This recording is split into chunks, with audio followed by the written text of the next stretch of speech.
In today's video, guys, we're going to be talking about a simple Bollinger Band based strategy, so stay tuned. We're getting into it right now.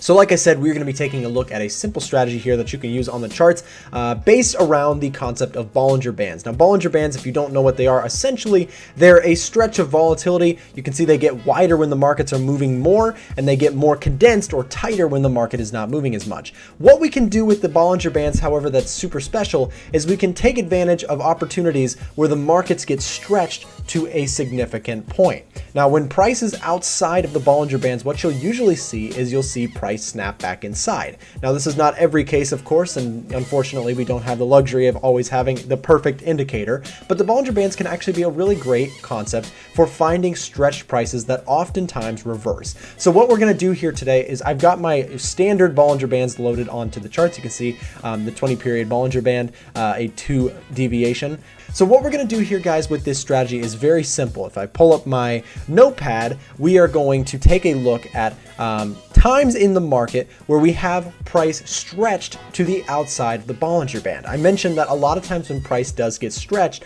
there oftentimes comes a point where we return back inside the Bollinger Bands, kind of as it's almost like a rubber band, right? When price gets stretched one way, a lot of times it snaps back. Now, what we see here is that when price closes outside of the Bollinger Band, we have a really interesting opportunity to potentially get in on a nice short position when the market shows some sort of weakness. Well, what do I mean by that? Sometimes the price gets outside of a Bollinger Band and just keeps going outside of it. What we can do, though, is we can increase the potential chance for success by waiting for the price to come back in and close back inside the Bollinger Band. So what we're going to do here with this strategy is we're going to put our entry after the price closes back inside the Bollinger Band. So you can see we would have taken a short position right around here. And then what are we going to do to manage our trade? Well, what we can do is we can put a stop loss right above the highs of that recent move. And where could we go for a target? What's a good opportunity to look for?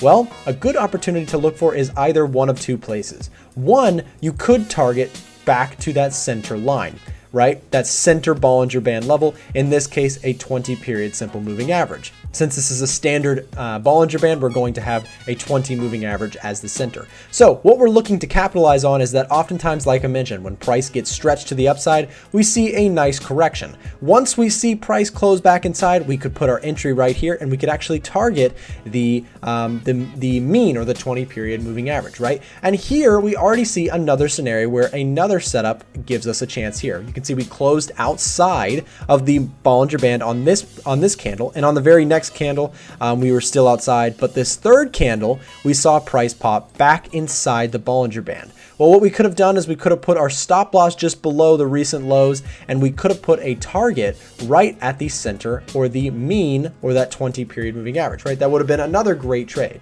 Now again, this is not going to work every single time, but here we got another example of a nice winner. You can see price closed outside of the Bollinger Band. This got us interested because price was stretched to the downside, and sure enough, when price closed back inside of the Bollinger Band, what we could have done is taken a trade on the very next candle, right? Enter there, put our target right around that center line, or that moving average, and we could have put a stop just below the lows, right? So this kind of gives us a chance to take advantage of markets that are stretched but have shown some signs of a reversal, right? So here's another example. You can see this one worked out as well. You can see price closed outside on this candle and then closed back inside on this candle, and that gave us an opportunity. We may have actually been stopped if we're pretty close. You can see we just barely missed our stop loss in this case, right? Because we target just above the recent highs as our stop loss. And where do we put our target? Well, we could target back to the center line here. So overall, is this strategy going to work every single time? Unfortunately not. Sometimes markets tend to move a lot, and this can get us stopped out. And of course, there's no strategy that's going to work all the time, but that brings me to a major point about this strategy, guys, is you need to make sure that you're using the right types of market for it. What you notice here is that we have a market that's overall pretty sideways here. Looking at Euro USD, we had a very choppy market environment here, which would have made this a great opportunity for trading this sort of style.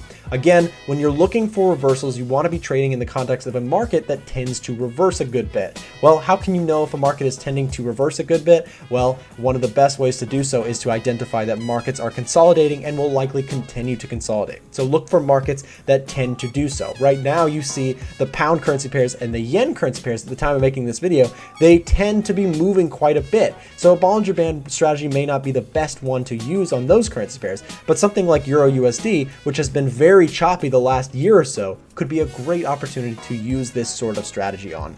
Guys, I hope this video was helpful to you. If it was, make sure you hit that like button and also subscribe to my channel for more content in the future.